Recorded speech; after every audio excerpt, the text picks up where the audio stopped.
We need to have the courage in this country to bring forth a political revolution when millions of people stand up and say, enough is enough. He wants to roll Medicare, Medicaid, the Children's Health Insurance Program into a national system and then turn it over to the states to administer. Now, if that's the kind of revolution he's talking about, I am worried, folks. Hillary Clinton and Bernie Sanders sharpening their attacks ahead of tonight's Democratic debate as the battle for the nomination has suddenly turned into a real contest. And we're back now with the panel. Well, as we say, the Democratic race is tightening across the country. Here's the latest Real Clear Politics average of recent polls. First, nationally, you can see Clinton now leads Sanders by 8.5 points, down dramatically from just a month ago. In Iowa, Clinton's lead is now down to 4 points, down to 2 points in at least one poll. And in New Hampshire, Sanders continues to lead Clinton by more than 6 points. Karl, a month ago, it seemed that Hillary Clinton was on her way pretty easily to the nomination. Question, what happened? Well, Bernie Sanders there's a lot of enthusiasm among Democrats for something different, and he's really tapped into that, and it's cutting into her advantage. And, you know, it's coming down to basically a race between enthusiasm and organization. And the interesting thing about Bernie Sanders is that he has the enthusiasm. Some are comparing to what Barack Obama had in 2008, but it's unclear that he has the organization, and that remains to be seen in what happens in Iowa and in New Hampshire. And then particularly whether he has the organization after those first two states. We ask you for questions for the panel, and we got this on Facebook from Steve Norton. He writes, why do all the New York, D.C. experts say Bernie can't win?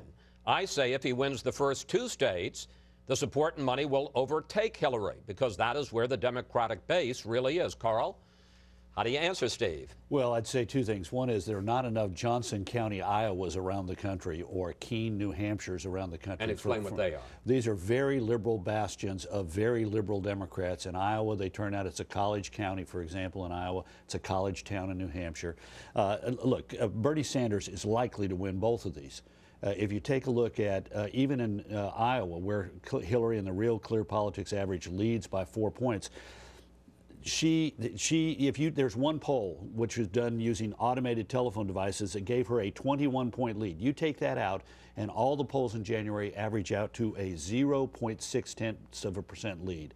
And she was way ahead in December. 8 of 8 polls led by 18 points in average in December. It's collapsed, and it's collapsing because not just because he's got the excitement. It's because she's old and tired, and he seems to be fresh and liberal. And the fact of the matter is, though, after you head south, it gets very tough for him because there are not a lot of liberal places, as liberal as we find in New Hampshire and Iowa, to sustain him. When you get to South Carolina or Nevada, you get a lot more African Americans and a lot more Latinos and a lot fewer liberal wackos. Well, they're Americans too, Karl. Then there is the Republican race, which increasingly seems to be a battle between two candidates, as we saw in the debate this week. Take a look. I'm not bringing a suit, I promise. But the Democrats are going to bring a lawsuit.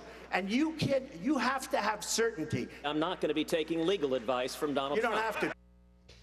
George, have you wrapped your head around the idea that it is more likely than not that the Republican nominee is going to be either Donald Trump or Ted Cruz? I think it's a little too early to do that. The Republican dilemma, plainly put, is they can't win with Trump, they can't win without Trump supporters. So the big question mark hanging over the party right now is and if so, how much will Donald Trump underperform his polls?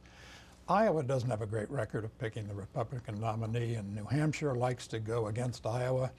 I think South Carolina is the place to look. Trey Gowdy, very respected man. I don't know how much endorsements matter, but he has endorsed Rubio. Member of Congress. Member of Congress, he has endorsed Rubio.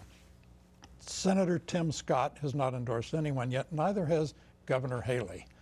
Chris Christie says it's not going to come down to 2 in a hurry. It's going to come down to a Final Four in its own March Madness, just paralleling basketball.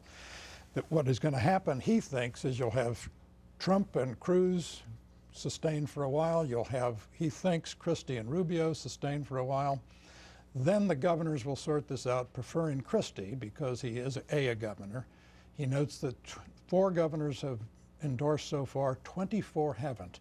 And Christie says that will propel him. I can just hear some of our viewers right now saying George Will remains in denial about what's going on here. I say that respectfully, but I'm sure that's what they're saying. I'm in denial. Chuck, how do you see the Republican race? Well, the new development for me this week was the clashes between Cruz and Trump, who had previously treated each other with kid gloves. I think Cruz was surfing the Trump wake, so to speak.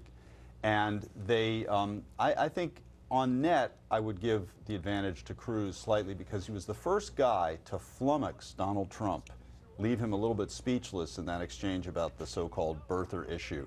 He is the first guy in this whole campaign to get under Trump's skin a little bit, to make him act defensively, to start attacking and so forth. And we've seen the first shade of vulnerability, even though Trump did very well in that debate, the first shade of vulnerability in Trump, the first crack in his veneer. And if somebody and the others can continue to widen that, Trump may finally have this long-awaited fizzle. Karl, we've got about a minute left. There are, as George mentioned, there's 4 so-called establishment candidates all vying to be the one coming out of that lane. You can see them there: Rubio, Christie, Bush, Kasich. Of those 4, who's got the advantage right now? Well, if you look at the polls today in Iowa, Rubio is running third. If you look at the polls in New Hampshire, Third behind Trump and Cruz. And I believe that Trump leads modestly in the Real Clear Politics average, but I think Cruz is likely to win the state. In New Hampshire, it's a lot less clear. You have Rubio, Cruz, and Kasich all bunched within 2.4 points of each other. And if you add Christie and Bush into it in the Real Clear Politics average, they're all within 4.5 points. And given the nature of the average, that means it's a dead tie for third place in New Hampshire today. So you're going to give us a name or not? I'm not, because I think it's going to be, New Hampshire is going to be the key to making this a slimmer field. Thank you, panel. See you next Sunday.